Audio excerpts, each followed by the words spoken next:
What is up, everyone? Welcome to the bonus episode of Let's Play Amnesia: The Dark Descent.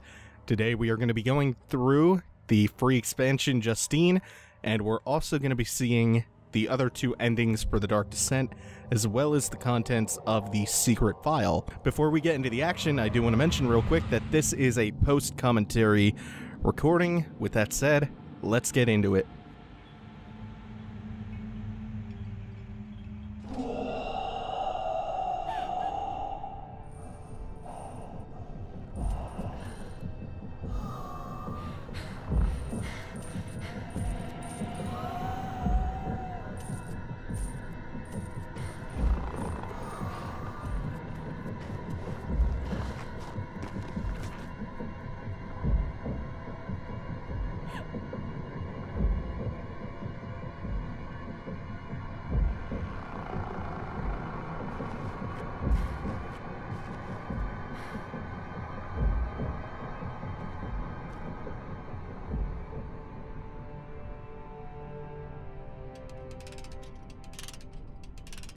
Bienvenue.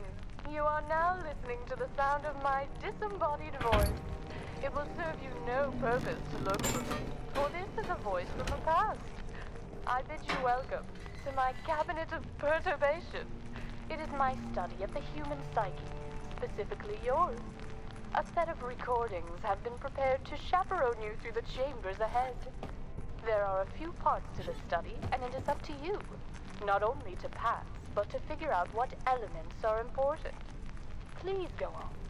Move into the next chamber. Just remember, they can all be saved. There is always a way. So we come to in a cell with a disembodied voice talking to us through a phonograph, urging us to go forward, and we are apparently a part of some kind of psychiatric experiment. Over here, we get our first look at the Suitor, which is the new enemy type created just for this campaign.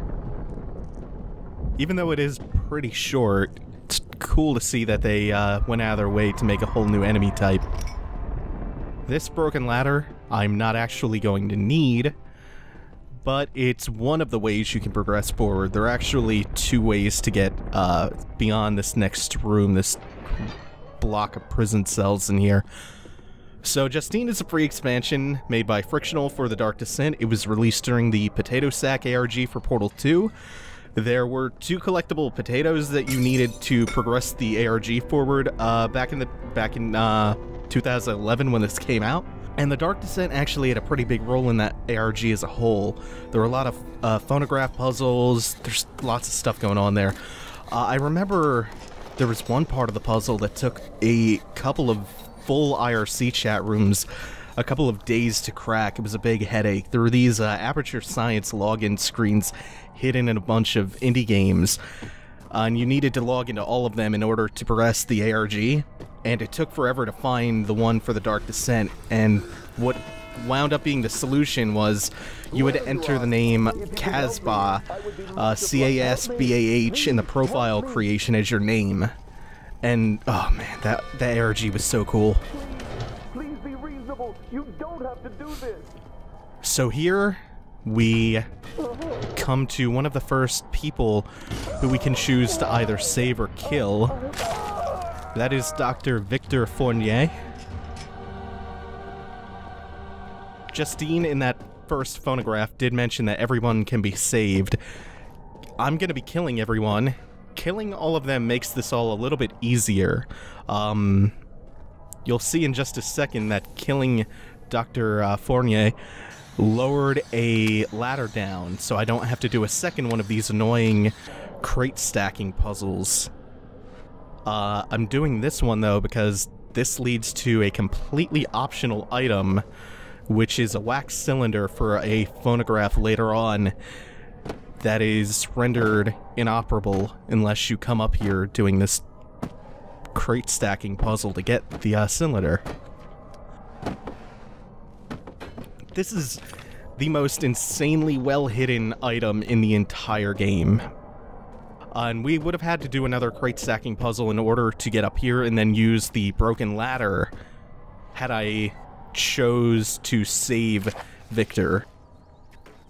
Justine, my love, I know I'm not as talented as Malo or as strong as Basile, but I am certain my love is truer. Do not my scars tell you so? I will continue to cut myself as long as it pleases you. I would even kill Basile if you wish. I know you say you like it, but he is hurting you. I will trick him to consume the bromide. Poor Justine, I will help. Just ask me to help. Alois. So on top of the 3 prisoners that Justine is holding, who you can choose to either save or kill, there are also 3 suitors mentioned in these notes. That was one of them, Alois. Salutation, Inspector Moreau. Chief of Police turned down my request to pursue Justine for stealing my son, Alois. He's forsaken his duties to his family and failed to pursue his career. I will ask you to retrieve Dr. Victor Fournier later this week. He's a respectable alienist, an expert in the human psyche, and he believes he may have found a legal way to incarcerate her. If he is able to diagnose her as a hysteric, it would provide you an ample excuse to have her locked up. So, the doctor mentioned in that note was the one who we just killed a second ago. And that is the suitor, the first suitor, who spawns when you enter that cell with the note I just read. I knew going into that cell that he spawns at that door, and I chose to do that very ballsy escape anyway. Here we have another chase sequence.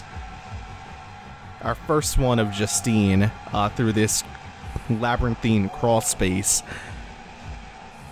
It kind of loops around on itself, and there are a couple of dead ends, but for the most part, it's pretty easy to get around in here. A little bit about the mechanics of Justine. We picked a lantern up as the first thing we did after that first phonograph stopped playing, but the lantern's useless because we don't have oil for it. We will get tinderboxes and laudanum, but not much, and we will not be losing much sanity at all.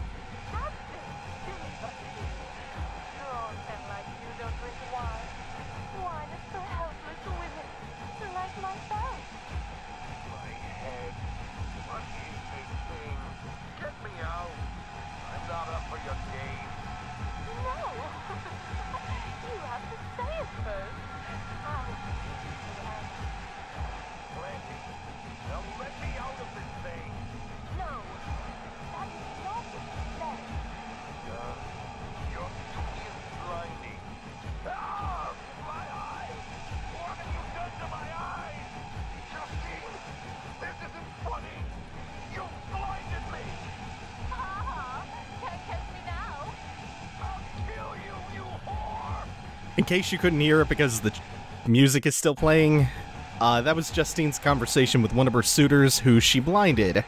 I think because I ran and bypassed the suitor, the chase music kept playing until I zoned out. Kind of annoying. I did something unintentional though and triggered a bug.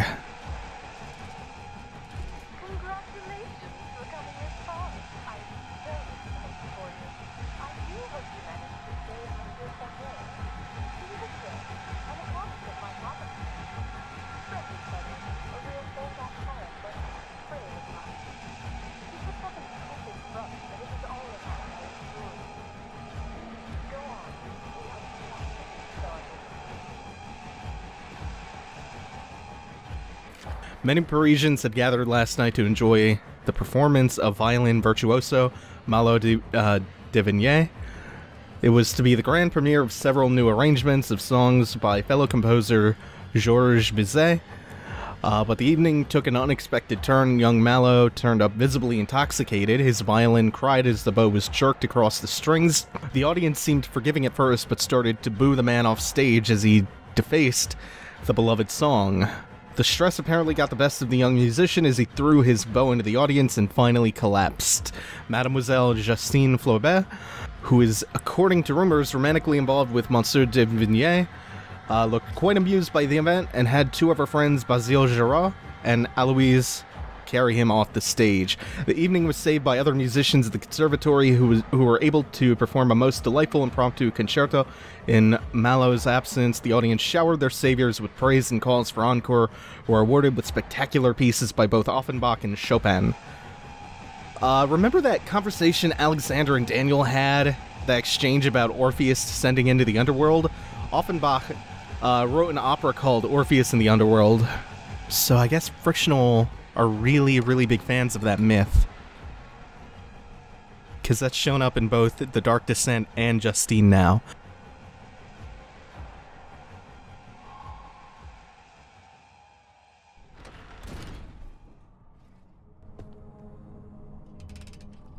On this next piece, you should be looking for some divine inspiration.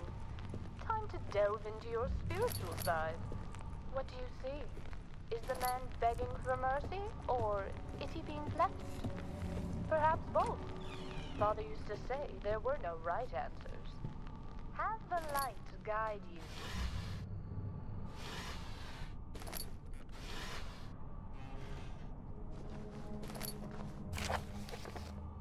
Tests have been going well. Most long-term and promising is the light box. Justine chooses a slide.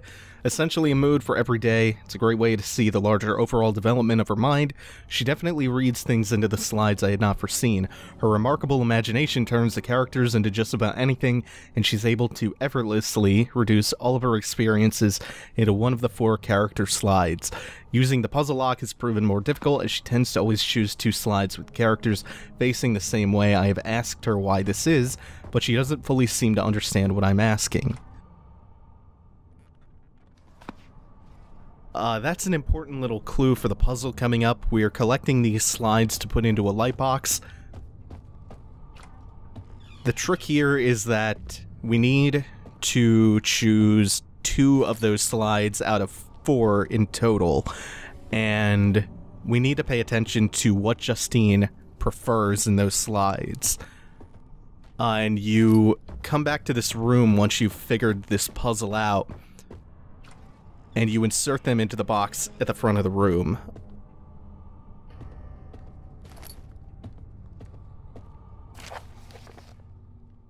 We saw a bird pick at a snail, carried it off, and landed on the lawn fence. Snail had shell and it cracked. Clarice cried, and I comforted her. Today I played with a slide from Father's lightbox. Above all, I like the man standing to the right. Father asked why. I said he sees things he likes. Today I was the right one. Father said I picked the wrong one yesterday when I made the chambermaid cry. He wanted me to pick the one with the sword while I picked the man on the right. I never picked the one with the sword.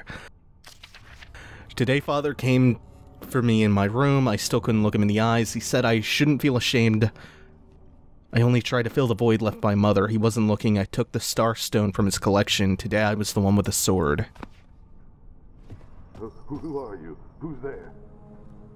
So the solution to this puzzle is you want slide 4 in the top slot, slide 3 in the bottom, and then you pull this lever and it saves the man in there, who is a priest, Father David.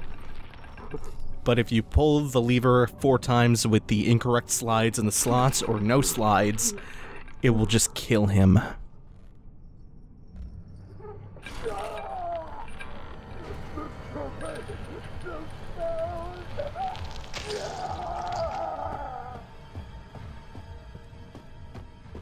Alright, so you wouldn't know that if you were doing this normally unless you come into this room first with the light box. The reason that we've got a couple of tinder boxes in this room is because we need them to light this up. Otherwise, we don't really have much use for tinder boxes. The first slide. The second slide. The man with the sword. Neither of those 2 are facing the right. That one was, and so was this one. That man was standing tall, and the man in the third slide was cowering down. It's kind of an obtuse puzzle, aside from the hints that she likes the ones that are facing to the right. It's easy to mix the order up, though, whether you put 4 in the top or 4 in the bottom, and 3 on the top or 3 in the bottom. But it goes 4 top, 3 bottom. David with his god now? Maybe you helped him there.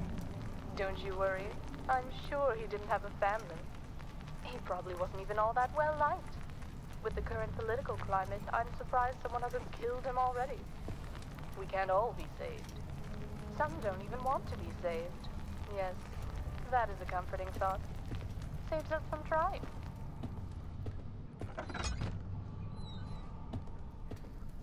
As soon as you walk into this next area, the next suitor spawns, and this one sticks around for a while. Unlike the one back in the prison cells in the earlier room, if you just wait for this one to path around, he'll stay in the room. The other one will eventually leave if you're doing the first suitor the proper way. And this one is Basile. And the first suitor that we encountered was likely Alois. Also, I'm sorry if I'm butchering any of these names. French is the language I have the hardest time figuring out pronunciations for. I'm pretty sure that should be Basile. She said his name, and Alois, and then I don't know if it's Malo? I don't know. I'm not good with French pronunciations. So, the suitors are essentially blind. You do lose a little bit of sanity while you look at them, much like Daniel, but you lose it very, very slowly with them. And because they're blind and somewhat oblivious, you can get pretty close to them without making them aggressive. They will kill you in one hit, though, and this, if I didn't say it before, Justine has permadeath, so if they attack you and hit you, you have to start the whole thing over. And it makes this next room particularly dangerous. I'm sure you have figured out how it all works by now. Are you enjoying my quips? I think they are quite clever. Not that I was ever much of a conversationalist. Poetry has always been my forte. But I digress. You should press on. It will all be over soon. Also, the police are here. Maybe they can help you. Alright, so we're forging on to, I believe this is the penultimate area. We're ankle deep in water down here. And we're going to be attacked in this room by the final suitor, Malo. And I believe that doesn't happen until I enter the next room. So you have a little bit of time in this room. Once you actually trigger the spawn of the next suitor, though, you're on a timer. He'll break down the door eventually and chase you around, and he is very, very hard to avoid once that happens. Which means that if you don't know your way around, then you're going to be in a lot of trouble. I actually cut it pretty close when I recorded this, because I kind of forgot the path you're supposed to take in here. The nice thing about this is, you can hear him spawn back there, hit the lever on the other side, and that'll close the door. Take some time to break it down. The nice thing, though, there is one more hostage or prisoner, Inspector Moreau, to either save or kill in here. If you leave him to the suitor will get distracted, killing Moreau, and it will buy you a whole lot of time. But he's in the second room, we're still in the first one, though. Or, well, I guess he's in the third, and we're in the second. You need to come in here and grab a gear, and then run to the room across from this. This is, I believe, where I cut it pretty close, because I was doing this so slowly. I forgot my way around here. Every suitor, if you choose to kill them, it's much easier than saving them. I don't know if that's supposed to send some kind of message. The machinery is working now, so we can go into the next room. And you can hear he's just busted the door down. So I got out of here just in the nick of time.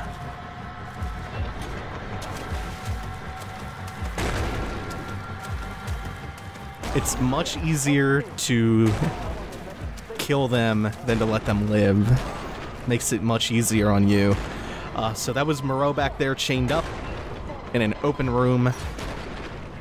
While the suitor busts the door down, we'll lock this behind us, and the suitor will take his time devouring Moreau.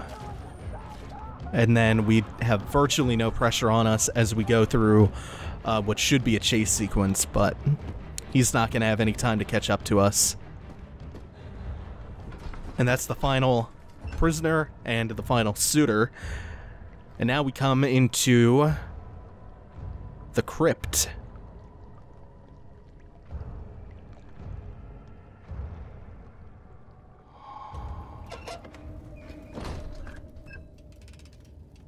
Inspector Moreau, are you still with us?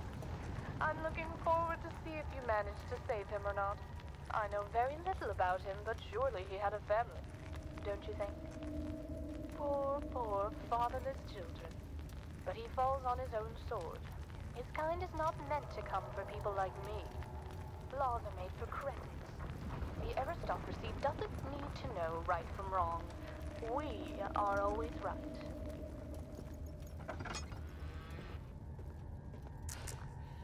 Ooh.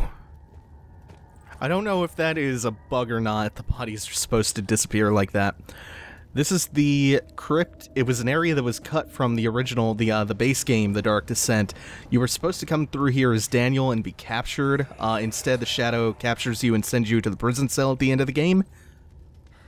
What was Mother like? She was the most beautiful creature ever to grace this world. I can't remember what she looked like no matter how hard I try. Her beauty was blinding. That's where that line comes from. Justine, we could never dare to change such a memory to our minds. It would be too much to bear.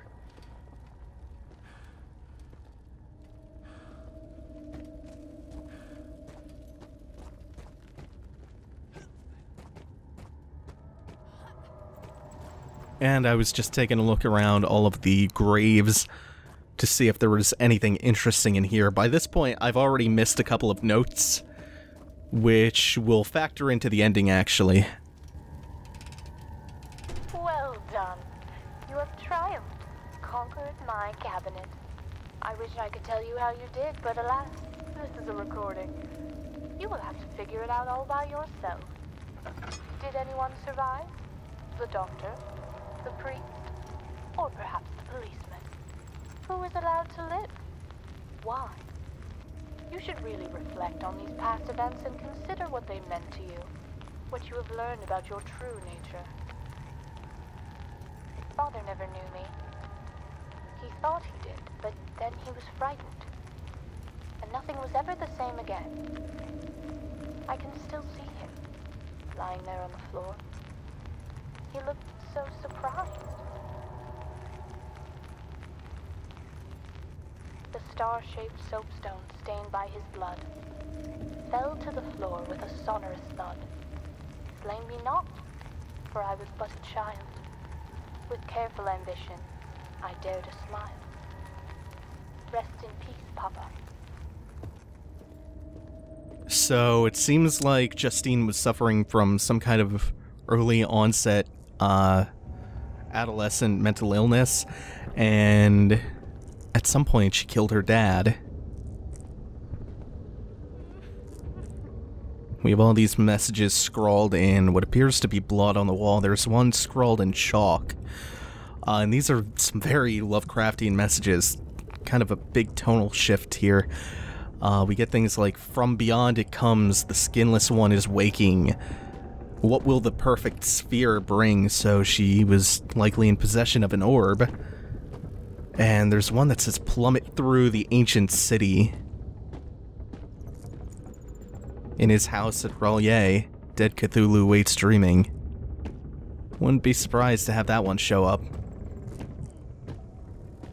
And this is one of the only points in the game, going through this maze in the crypt, where Justine actually starts to rapidly lose sanity.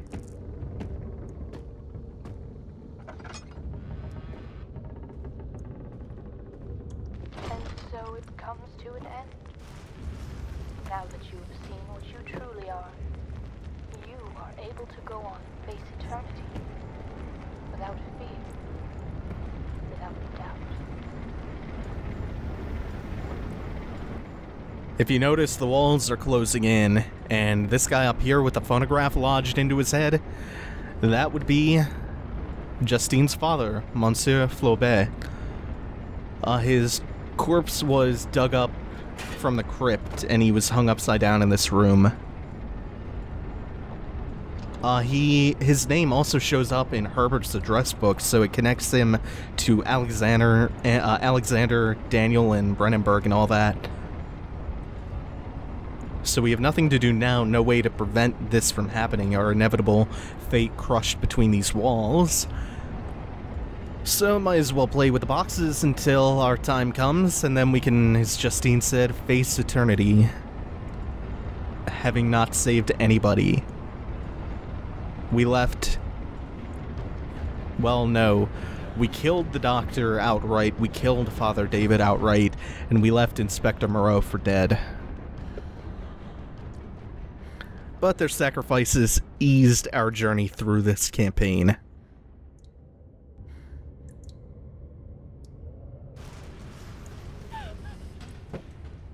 And it was all a ruse. This was the best one yet. So elaborate. It's just too much. Enough of this. Get up, Justine. Come back. It's already locked, but you can never be too certain.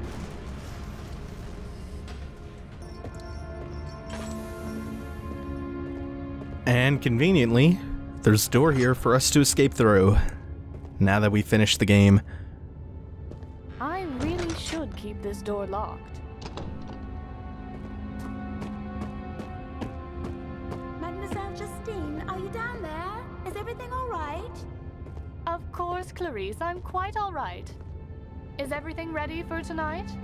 Yes, the goose is ready any minute now. The guests should be arriving within the hour. Did I hear voices from downstairs? I certainly hope not. Oh, silly me. Yes, silly Clarice. So the entire time you're playing as Justine, and you're listening to her pre-recorded phonograph messages to herself. She overdosed on lithium.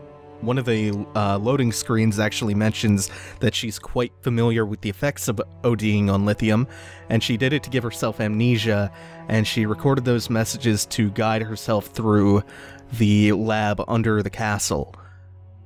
And she devised all of these tests to evaluate how much humanity she had left in her soul. And there are a few endings with very minor bits of variability depending on who you save. The differences are incredibly minor. They're mostly dialogue changes, very slight dialogue changes at that. There is a very cool extended bit at the end, a secret ending, if you get all of the notes. I'm not going to spoil what that secret ending is. Instead, I'm going to say that you should probably pick The Dark Descent up and play it for yourself, and collect all the notes in the Justine campaign to see something really cool. I'm going to leave on that teaser, but we're not done quite yet. We still have a couple of things left to do. There is one particular note that I do regret missing. It is a letter from Daniel.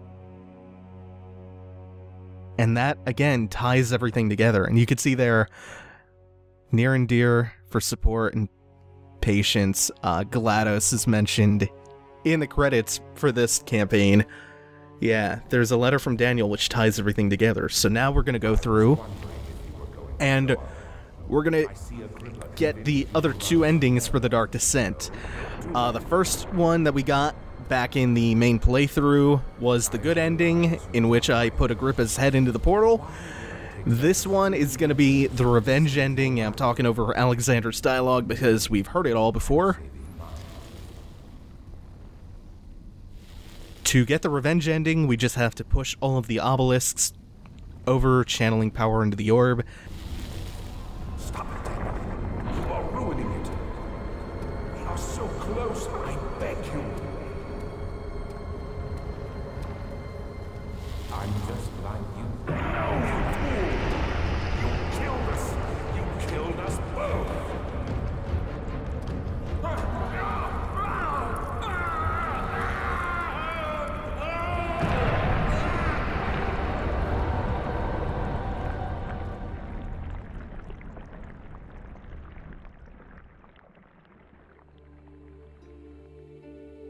It was my greatest triumph, and I never looked back.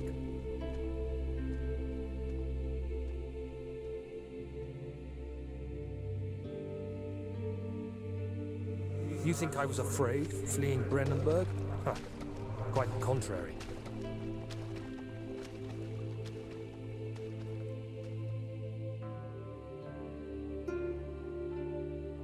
I knew it was my purgatory. Hellfire made to wash away my sins.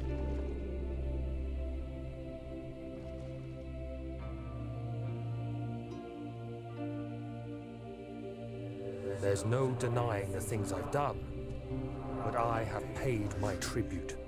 I gave them that awful man. I did the right thing.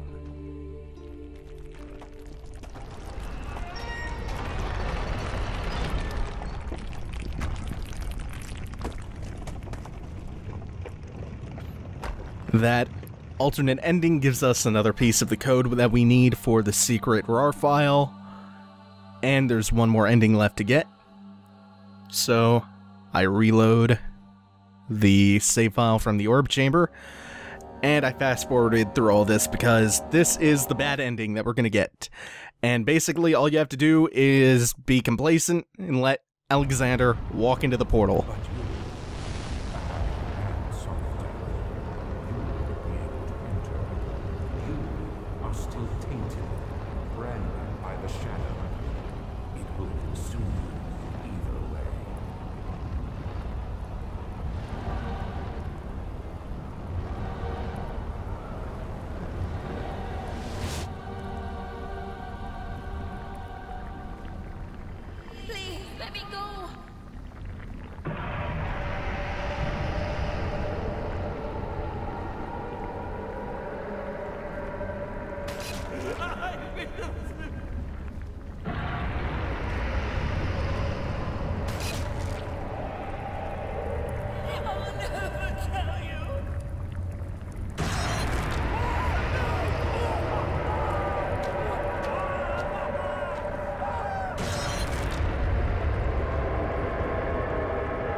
Thank you, my friend.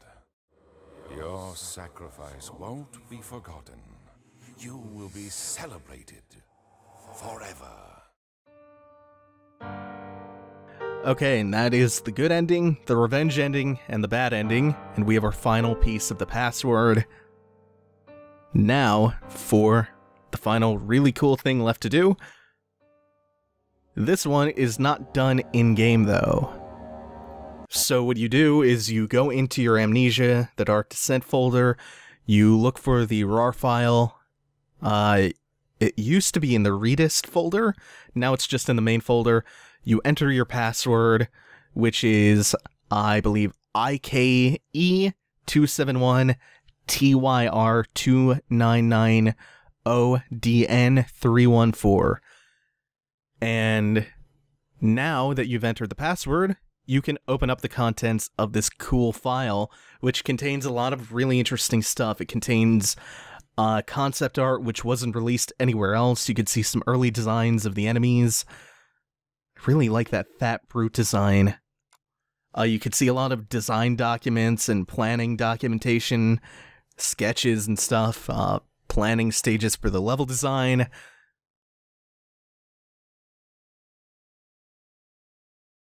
It's really cool that they went out of their way to include something like this in the game. It's a little inside baseball, but I always enjoy that stuff. May 1839. There's a hidden note from Herbert, which is not in the game. You have info and sketches regarding the HPL engine, the engine that runs the game. You have some videos in here with alpha gameplay, some pre-alpha stuff, and engine tests. And that's about it.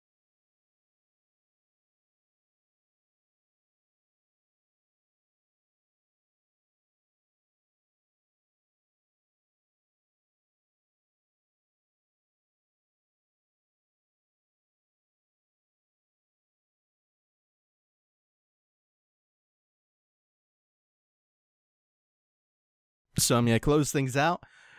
Once again, thanks for watching, everyone. Take it easy. Have a good one.